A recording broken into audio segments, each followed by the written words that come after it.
ನಮಸ್ಕಾರ ವೀಕ್ಷಕರೇ, ಓದಿ ನ್ಯೂಸ್ ಯೂಟ್ಯೂಬ್ ಚಾನಲ್ಗೆ ಮತ್ತೊಮ್ಮೆ ನಿಮಗೆಲ್ಲ ಸ್ವಾಗತ. ನಾನು ನಿಮ್ಮ ಗೆಳೆಯ ಇಟ್ಗೆ ಹೇಮಂತ್.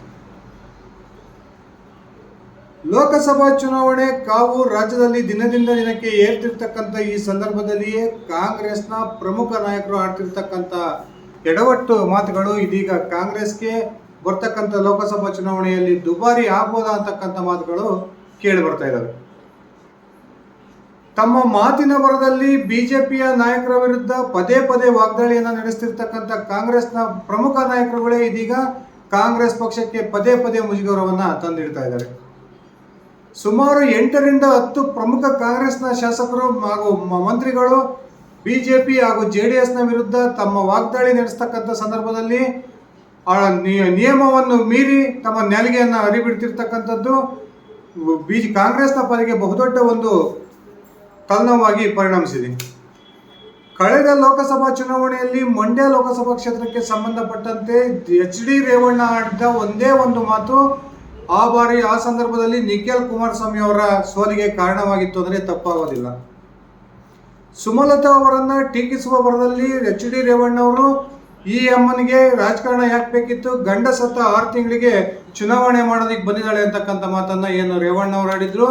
ಅದಾದ ನಂತರ ಅವರ ಮಾತಿನ ವಿರುದ್ಧ ತೀವ್ರ ಆಕ್ರೋಶ ವ್ಯಕ್ತವಾಗಿ ಇಡೀ ಮಂಡ್ಯದ ಬಹುತೇಕ ಮಹಿಳಾ ಮತದಾರರು ಆ ಸಂದರ್ಭದಲ್ಲಿ ಸುಮಲತಾ ಅವರನ್ನು ಬೆಂಬಲಿಸೋದ್ರ ಮೂಲಕ ನಿಖಿಲ್ ಕುಮಾರಸ್ವಾಮಿ ಅವರು ಹೀನಾಯವಾಗಿ ಸೋಲನ್ನು ಕಂಡಿದ್ದರು. ಅದಾದ ನಂತರ ಕಳೆದ ವಿಧಾನಸಭಾ ಚುನಾವಣೆಯಲ್ಲಿ ಹಾಸನ ವಿಧಾನಸಭಾ ಕ್ಷೇತ್ರದ ಆಗಿನ ಶಾಸಕರಾಗಿದ್ದಂತಹ ಪ್ರೀತಮ್ ಗೌಡ ಅವರು ನಾನು 50,000 ಮತಗಳಿನ ಅಂತರದಿಂದ ಈ ಬಾರಿ ಹಾಸನ ವಿಧಾನಸಭಾ ಕ್ಷೇತ್ರದಲ್ಲಿ ಗೆಲ್ತೇನೆ, ಒಂದು ವೇಳೆ 50,000ಕ್ಕಿಂತ ಒಂದೇ ಒಂದು ಕಡಿಮೆ ಮತವನ್ನು ಪಡೆದರೂ ಕೂಡ ನಾನು ನನ್ನ ಶಾಸಕ ಸ್ಥಾನಕ್ಕೆ ರಾಜೀನಾಮೆ ಕೊಡ್ತೀನಿ ಅಂತಕ್ಕಂಥ ಮಾತನ್ನ ಆಡಿದ್ರು. ಅದಾದ ನಂತರ ಪ್ರೀತಮ್ ಗೌಡ ಅವರು ತೀವ್ರ ದುರಹಂಕಾರಗಳ ಮಾತನ್ನು ಆಡ್ತಾ ಇದ್ದಾರೆ ಅಂತಕ್ಕಂಥ ಒಂದು ಭಾವನೆಯನ್ನು ವ್ಯಕ್ತಪಡಿಸಿದ್ದಂತಹ ಹಾಸನ ವಿಧಾನಸಭಾ ಕ್ಷೇತ್ರ ವ್ಯಾಪ್ತಿಯ ಮತದಾರರು ಪ್ರೀತಮ್ ಗೌಡ ಅವರಿಗೆ ಸರಿಯಾದ ಪಾಠವನ್ನೇ ಕಲಿಸಿದರು. ಇದೀಗ ಲೋಕಸಭಾ ಚುನಾವಣೆಯ ಕಾವು ರಾಜ್ಯದಲ್ಲಿ ದಿನದಿಂದ ದಿನಕ್ಕೆ ಏರ್ತಾ ಇದೆ. ಇಂಥ ಸಂದರ್ಭದಲ್ಲಿಯೇ ಒಂದಿಲ್ಲೊಂದು ವಿವಾದಾತ್ಮಕ ಹೇಳಿಕೆಯನ್ನು ಕೊಡೋದ್ರ ಮೂಲಕ ಕಾಂಗ್ರೆಸ್ನ ಪ್ರಮುಖ ನಾಯಕರು ಇದೀಗ ಲೋಕಸಭಾ ಚುನಾವಣೆಯಲ್ಲಿ ಕಾಂಗ್ರೆಸ್ಗೆ ಬಹುದೊಡ್ಡ ಹೊಡೆತವನ್ನು ಕೊಡ್ತಾರ ಅಂತಕ್ಕಂಥ ಮಾತುಗಳು ಚರ್ಚೆ ಆಗ್ತಾ ಇದ್ದಾವೆ. ಬನ್ನಿ ಸ್ನೇಹಿತರೆ, ಹಾಗಾದ್ರೆ ಕಾಂಗ್ರೆಸ್ನ ಯಾವೆಲ್ಲ ನಾಯಕರು ಯಾವ್ಯಾವ ವಿವಾದಾತ್ಮಕ ಹೇಳಿಕೆಗಳನ್ನು ಕೊಟ್ಟಿದ್ದಾರೆ ನೋಡ್ಕೊಂಡು ಬರೋಣ. ಅದಕ್ಕಿಂತ ಮುಂಚೆ ನೀವೇನು ನನ್ನ ಓಲಿ ನ್ಯೂಸ್ ಯೂಟ್ಯೂಬ್ ಚಾನಲ್ಗೆ ಸಬ್ಸ್ಕ್ರೈಬ್ ಮಾಡ್ಕೊಂಡಿಲ್ಲ ಅಂದರೆ ದಯವಿಟ್ಟು ಈಗಲೇ ಸಬ್ಸ್ಕ್ರೈಬ್ ಮಾಡಿಕೊಂಡು ಬೆಲ್ ಬಟನನ್ನು ಕ್ಲಿಕ್ ಮಾಡಿ. ನಾನು ಕೊಡ್ತಕ್ಕಂಥ ಮಾಹಿತಿ ನಿಮ್ಗೆ ಇಷ್ಟ ಆಗಿದ್ರೆ ಈ ವಿಡಿಯೋಗೆ ಲೈಕ್ ಮಾಡಿ, ಶೇರ್ ಮಾಡಿ, ಕಮೆಂಟ್ ಮಾಡಿ. ಸ್ನೇಹಿತರೆ, ಮಂಡ್ಯ ಲೋಕಸಭಾ ಕ್ಷೇತ್ರಕ್ಕೆ ಸಂಬಂಧಪಟ್ಟಂತೆ ಮಂಡ್ಯ ಲೋಕಸಭಾ ಕ್ಷೇತ್ರ ವ್ಯಾಪ್ತಿಯ ಶಾಸಕರಾಗಿರ್ತಕ್ಕಂಥ ರಮೇಶ್ ಬಂಡಿ ಸಿದ್ದನಗೌಡರವರು ನಿನ್ನೆ ಕುಮಾರಸ್ವಾಮಿ ಅವರ ವಿರುದ್ಧ ವಿವಾದಾತ್ಮಕ ಹೇಳಿಕೆಯೊಂದನ್ನು ಕೊಟ್ಟಿದ್ದಾರೆ. ಕುಮಾರಸ್ವಾಮಿ ಅವರು ಯಾವಾಗಲೂ ಚುನಾವಣೆ ಬಂದಂಥ ಸಂದರ್ಭದಲ್ಲಿ ನನಗೆ ಹಾರ್ಟ್ ಪ್ರಾಬ್ಲಮ್ ಇದೆ ಅಂತಕ್ಕಂಥ ಮಾತನ್ನು ಹೇಳಿ ಆಸ್ಪತ್ರೆಗೆ ದಾಖಲಾಗ್ತಾರೆ. ನಾನು ಹಾರ್ಟ್ ಆಪರೇಷನ್ ಮಾಡಿಸ್ಕೊಂಡಿದ್ದೀನಿ ಅಂತ ಮಾತನ್ನು ಹೇಳ್ತಾರೆ. ಅದಾದ ನಂತರ ಕೇವಲ 3-4 ದಿನಗಳಲ್ಲಿ ಆಸ್ಪತ್ರೆಯಿಂದ ಡಿಸ್ಚಾರ್ಜ್ ಆಗಿ ಹೊರಗೆ ಬಂದು ಇಡೀ ಒಂದು ರಾಜ್ಯ ಪ್ರವಾಸವನ್ನು ಕೈಗೊಳ್ತಾರೆ. ಇವರಿಗೆ ಹಾರ್ಟ್ ಪ್ರಾಬ್ಲಮ್ ಅಂತಕ್ಕಂಥದ್ದು ಇರೋದೇ ಒಂದು ಡೌಟು ಅಂತಕ್ಕಂಥ ಮಾತನ್ನು ಹೇಳೋದ್ರ ಮೂಲಕ ರಮೇಶ್ ಬಂಡಿ ಸಿದ್ದಗೌಡ ಅವರು ಬಹು ದೊಡ್ಡ ವಿವಾದವನ್ನು ಹುಟ್ಟಾಕಿದ್ದಾರೆ. ಹಾಗೇನೆ ಮತ್ತೊಬ್ಬ ಮಂಡ್ಯ ಜಿಲ್ಲಾ ಉಸ್ತುವಾರಿ ಸಚಿವರಾಗಿರ್ತಕ್ಕಂಥ ಚೆಲುವರಾಯಸ್ವಾಮಿ ಅವರು ಕೂಡ ಕುಮಾರಸ್ವಾಮಿ ಅವರ ವಿರುದ್ಧ ವಿವಾದಾತ್ಮಕ ಹೇಳಿಕೆಯನ್ನೇ ನೀಡಿದ್ದಾರೆ. ಕುಮಾರಸ್ವಾಮಿ ಅವರು ಮಗನಿಗೆ ಹೆಣ್ಣನ್ನು ನೋಡಿ ತಾನೇ ಹೆಣ್ಣು ಚೆನ್ನಾಗಿದ್ದಾಳೆ ಅಂತಕ್ಕಂಥ ಕಾರಣಕ್ಕೆ ತಾನೇ ಮದುವೆಗೆ ಹೊರಟಿದ್ದಾರೆ. ಈ ಮೂಲಕ CS ಪುಟ್ಟರಾಜು ಅವರನ್ನ ಅಭ್ಯರ್ಥಿ ಮಾಡ್ತೀವಿ ಅಂತಕ್ಕಂಥ ಘೋಷಣೆಯನ್ನ JDS ನಾಯಕರು ಮಾಡಿದ್ರು. ಆದರೆ ಇದೀಗ ಗೆಲ್ಲೋದಕ್ಕೆ ಉತ್ತಮ ವಾತಾವರಣ ಇದೆ ಅನ್ನೋ ಕಾರಣಕ್ಕೆ ಕುಮಾರಸ್ವಾಮಿ ಅವರೇ ಸ್ವತಃ ಚುನಾವಣಾ ಕಣಕ್ಕಿಳಿತಿದ್ದಾರೆ ಅಂತಕ್ಕಂಥ ಒಂದು ವಿವಾದಾತ್ಮಕ ಹೇಳಿಕೆಯನ್ನು ಕೊಡೋದ್ರ ಮೂಲಕ ಈಗ ಚೆಲುವರಾಯಸ್ವಾಮಿ ಅವರು ಕೂಡ ಕಾಂಗ್ರೆಸ್ಗೆ ಬಹುದೊಡ್ಡ ದುಬಾರಿ ಆಗ್ತಿದ್ದಾರೆ ಅಂತಕ್ಕಂಥ ಮಾತುಗಳು ಕೇಳಿ ಬರ್ತವೆ. ಇನ್ನು ಪ್ರಮುಖವಾಗಿ ಬೆಂಗಳೂರು ಗ್ರಾಮಾಂತರ ಲೋಕಸಭಾ ಕ್ಷೇತ್ರದಲ್ಲಿ ದೇವೇಗೌಡರ ಅಳಿಯ ಜಯದೇವ ಆಸ್ಪತ್ರೆಯ ಮುಖ್ಯಸ್ಥರಾಗಿದ್ದಂತಹ ಡಾಕ್ಟರ್ CN ಮಂಜುನಾಥ್ ಅವರು ಸ್ಪರ್ಧೆ ಮಾಡಿದ್ದಾರೆ. ಈ ಕಾರಣಕ್ಕೆ ಬೆಂಗಳೂರು ಗ್ರಾಮಾಂತರ ಲೋಕಸಭಾ ಕ್ಷೇತ್ರ ಇಡೀ ದೇಶದ ಗಮನವನ್ನು ಸೆಳೀತಾ ಇದೆ. ಈ ಬೆಂಗಳೂರು ಗ್ರಾಮಾಂತರ ಲೋಕಸಭಾ ಕ್ಷೇತ್ರಕ್ಕೆ ಸಂಬಂಧಪಟ್ಟಂತೆ ಕೂಡ ಇಬ್ಬರು ಪ್ರಮುಖ ಕಾಂಗ್ರೆಸ್ನ ಶಾಸಕರು ಇದೀಗ ವಿವಾದಾತ್ಮಕ ಹೇಳಿಕೆಯನ್ನು ಕೊಡೋದ್ರ ಮೂಲಕ ಬಿಜೆಪಿ ಅಭ್ಯರ್ಥಿಯಾಗಿರ್ತಕ್ಕಂಥ ಡಾಕ್ಟರ್ CN ಮಂಜುನಾಥ್ ಅವರಿಗೆ ಒಂದು ಆ ಒಂದು ಕ್ಷೇತ್ರದ ಮತದಾರರ ಅನುಕಂಪ ದೊರಕುವಂತ ಒಂದು ಚಾನ್ಸ್ ಅನ್ನ ಮಾಡಿಕೊಟ್ಟಿದ್ದಾರೆ ಅಂತಕ್ಕಂಥ ಮಾತುಗಳು ಕೇಳಿ ಬರ್ತಿದೆ.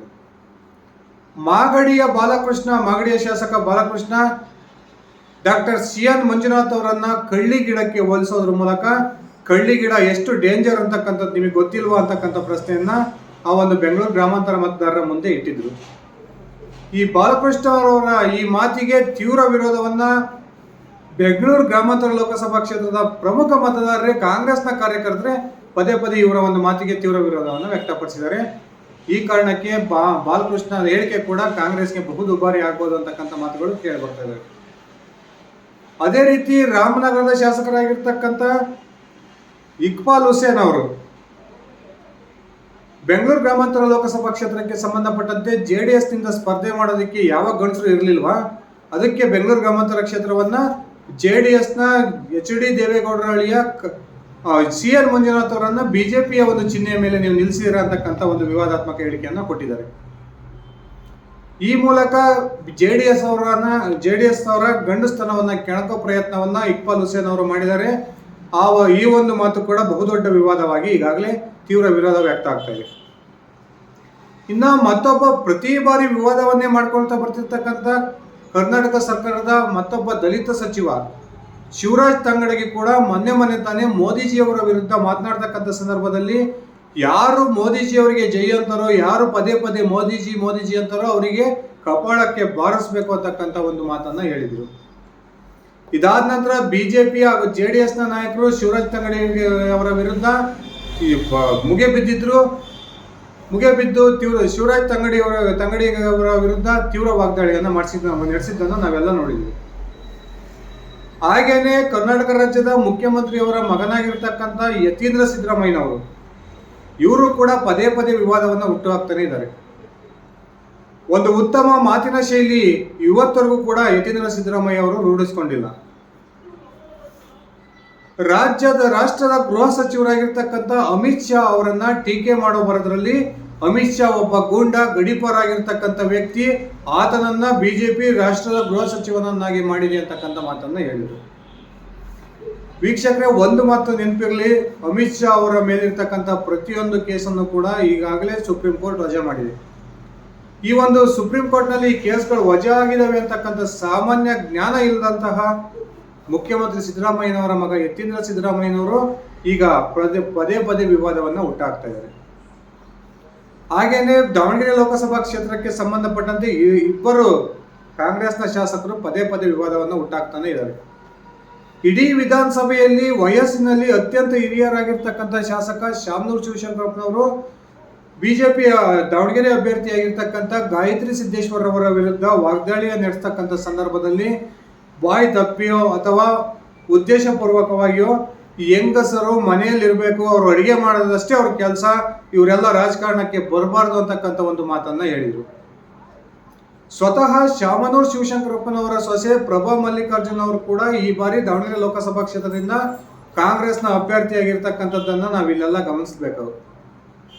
ಶಾಮನೂರು ಶಿವಶಂಕರಪ್ಪನವರ ಈ ಒಂದು ಮಾತು ಕಾಂಗ್ರೆಸ್ಗೆ ದಾವಣಗೆರೆ ಲೋಕಸಭಾ ಕ್ಷೇತ್ರ ವ್ಯಾಪ್ತಿಯಲ್ಲಿ ಬಹುದೊಡ್ಡ ವಿವಾದವನ್ನ ಹುಟ್ಟಿಹಾಕಿದೆ, ಬಹುದೊಡ್ಡ ಹೊಡೆತವನ್ನ ಕಾಂಗ್ರೆಸ್ಗೆ ಕೊಡುತ್ತೆ ಅಂತಕ್ಕಂಥ ಮಾತುಗಳು ಕೂಡ ಕೇಳಿ ಬರ್ತಿದೆ. ಹಾಗೇನೆ ಚನ್ನಗಿರಿಯ ಕಾಂಗ್ರೆಸ್ನ ಶಾಸಕ ಪ್ರಪ್ರಥಮ ಬಾರಿಗೆ ಶಾಸಕನಾಗಿ ಆಯ್ಕೆಯಾಗಿರ್ತಕ್ಕಂಥ ಬಸವರಾಜ್ ವಿ ಶಿವಗಂಗಾ, ಈ ಒಬ್ಬ ಶಾಸಕ ಕೂಡ ಪದೇ ಪದೇ ವಿವಾದವನ್ನು ಹುಟ್ಟಿ ಹಾಕ್ತಾ ಇದ್ದಾರೆ. ಈ ಬಾರಿ ಲೋಕಸಭಾ ಚುನಾವಣೆಗೆ ಸಂಬಂಧಪಟ್ಟಂತೆ ಒಂದು ಬಹುದೊಡ್ಡ ವಿವಾದಾತ್ಮಕ ಹೇಳಿಕೆಯನ್ನ ಕೊಟ್ಟಿದ್ರು. ದಾವಣಗೆರೆ ಲೋಕಸಭಾ ಕ್ಷೇತ್ರದಲ್ಲಿ ಈ ಬಾರಿ ಒಂದು ಕತ್ತೆಗೆ ಕಾಂಗ್ರೆಸ್ ಟಿಕೆಟ್ ಕೊಟ್ಟರು ಕೂಡ ಆ ಕತ್ತೆ ಇಲ್ಲಿ ಗೆಲ್ಲುತ್ತೆ. ಬಿಜೆಪಿಯ ನಾಯಕರಿಗೆ ತಾಕತ್ತು ಅನ್ನೋದಿದ್ರೆ ಇವರೆಲ್ಲ ಒಗ್ಗಟ್ಟಾಗಿ ಬಿಜೆಪಿಯ ಒಬ್ಬ ಅಭ್ಯರ್ಥಿಯನ್ನ ಗೆಲ್ಲಿಸ್ಕೊಳ್ಳಿ, ಆ ಒಂದು ಬಿಜೆಪಿ ಅಭ್ಯರ್ಥಿ ಗೆದ್ದಿದ್ದೇ ಆದ್ರೆ ನಾನು ನನ್ನ ಶಾಸಕ ಸ್ಥಾನಕ್ಕೆ ರಾಜೀನಾಮೆಯನ್ನ ಕೊಡ್ತೀನಿ ಅಂತಕ್ಕಂಥ ವಿವಾದಾತ್ಮಕ ಹೇಳಿಕೆಯನ್ನ ಕೊಟ್ಟಿದ್ದಾರೆ. ಹೀಗೆ ಪ್ರತಿಯೊಬ್ಬ ಕಾಂಗ್ರೆಸ್ನ 8 ಪ್ರಮುಖ ನಾಯಕರೇ ಕಾಂಗ್ರೆಸ್ನ ಒಂದು ತೀವ್ರ ಮುಜುಗರಕ್ಕೆ ಕಾರಣ ಆಗ್ತಿದ್ದಾರೆ. ತಮ್ಮ ಬಾಯಿ ತಪ್ಪಿನಿಂದ ಅಥವಾ ವಾಗ್ದಾಳಿಯನ್ನ ನಡೆಸ್ತಕ್ಕಂಥ ಸಂದರ್ಭದಲ್ಲಿ ಪದೇ ಪದೇ ಬಿಜೆಪಿ ನಾಯಕರ ವಿರುದ್ಧ, ಬಿಜೆಪಿ ಅಭ್ಯರ್ಥಿಗಳ ವಿರುದ್ಧ ತಮ್ಮ ನಾಲಿಗೆಯನ್ನ ಹರಿಬಿಡೋದ್ರ ಮೂಲಕ ತೀವ್ರ ವಿವಾದಕ್ಕೆ ಒಳಗಾಗ್ತಿದ್ದಾರೆ. ಕರ್ನಾಟಕದ ಮತದಾರರು ಅತ್ಯಂತ ಸೂಕ್ಷ್ಮವಾದ ಮನಸ್ಸನ್ನು ಹೊಂದಿರತಕ್ಕಂಥವ್ರು. ಈಗಾಗಲೇ ಈ ರೀತಿಯ ದುರಹಂಕಾರದ ಮಾತುಗಳನ್ನು ಆಡಿರ್ತಕ್ಕಂಥ ಅನೇಕ ನಾಯಕರಿಗೆ ಕರ್ನಾಟಕದ ಮತದಾರರು ಚುನಾವಣೆಗಳಲ್ಲಿ ಪಾಠ ಕಲಿಸಿದ್ದನ್ನ ನಾವೆಲ್ಲ ನೋಡಿದ್ದೀವಿ.